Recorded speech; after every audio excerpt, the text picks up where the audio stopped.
I just created an entirely new spreadsheet to gain deeper insights into analyzing the balance sheet. And it's going to really simplify the process. So let's talk about what we're looking at and exactly how it works. And like always, you can download any of my spreadsheets and also get access to the Ticker Data add-on at tickerdata.com at the link in the description. So let's go ahead and jump into this. If we come right here, we can plug in a stock ticker for the stock we want to see. For example, let's say we want to look at Microsoft. I'll plug in MSFT and hit enter.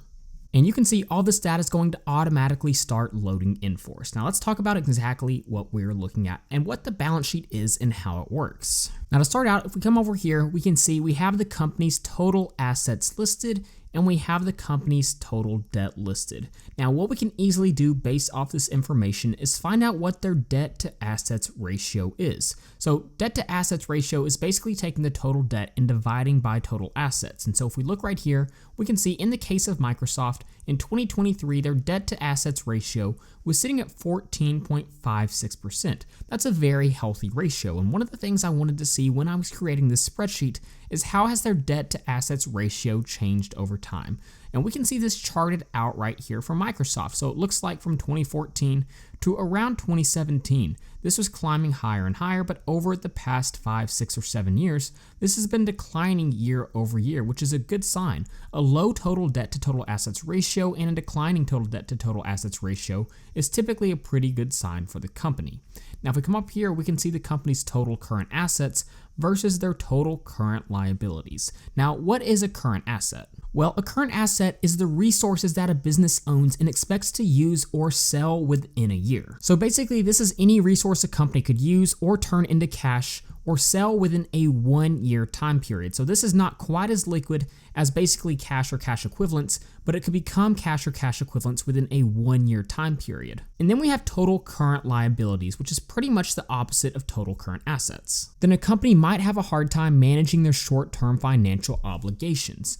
And the way we can better analyze and know if a company can meet their short-term obligations is by looking at something called the current ratio. Now, the current ratio is a liquidity ratio that measures a company's ability to cover its short-term obligations with its total current assets. And all it is total current assets divided by total current liability. So in the case of Microsoft, at the end of 2023, their current ratio was sitting at 1.77.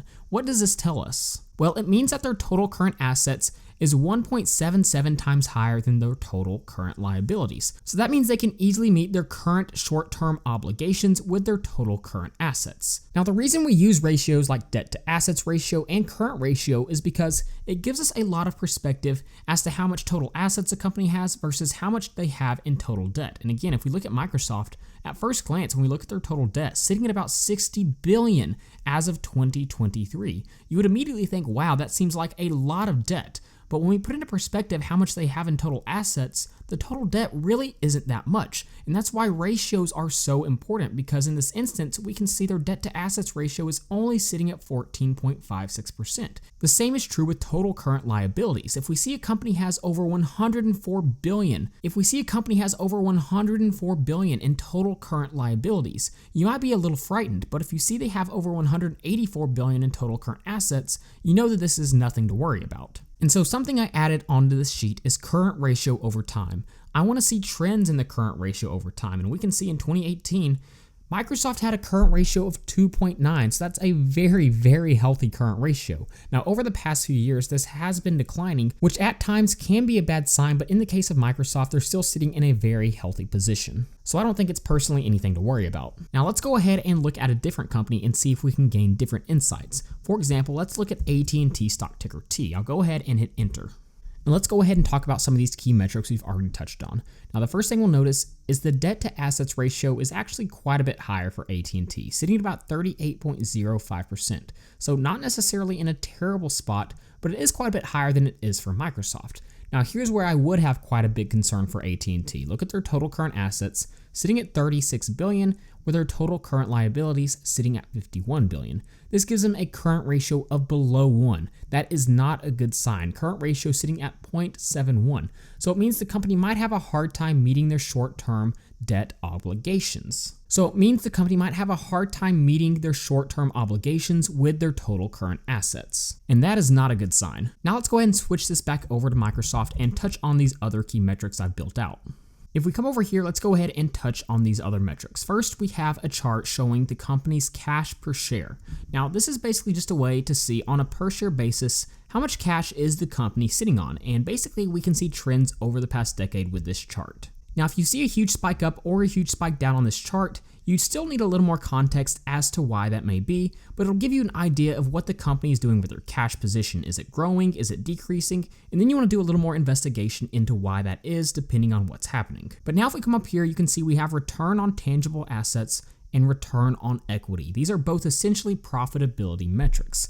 And return on assets is basically going to be net income divided by total assets. And this is just a financial ratio that indicates how profitable that a company is in relation to its total current assets. And this is a financial ratio that indicates how profitable a company is in relation to its total assets. So it's basically telling us how profitable are the assets that the company owns. But then over here we have return on equity, and return on equity is very similar as well. It's basically a calculation where you divide net income by shareholders' equity. And this basically tells you how efficient a company is at handling the money that shareholders have contributed to it. So again, these are both pretty important profitability metrics that we should consider. And then we can see right here in the middle, we have balance sheet highlights. Let's go ahead and zoom in and touch on this. Now, one of the things we have to understand about the balance sheet is how it works. And on a very basic level, we can see the balance sheet equation is simple. It's going to be your assets are equal to your liabilities plus stockholders' equity. Now, what does that mean? Well, if we jump back over to the case of Microsoft, we can see Microsoft's total assets coming in at about $301 billion in 2020. So if total assets is equal to liabilities plus stockholders' equity, let's go ahead and jump back over to our Microsoft example. We can see for this company, total liabilities came in at about $183 billion, and we can see total equity came in at $118 billion. So if we add total liabilities plus total equity, we get total liabilities and total equity, which came in to $301 billion, which is the exact same amount of total assets. And we can see this is going to be true for every single year. That's because it's always true. Total assets will always be equal to total liabilities and stockholders' equity. And so basically this data here is going to give us better insights into how different things within the balance sheet are changing over time.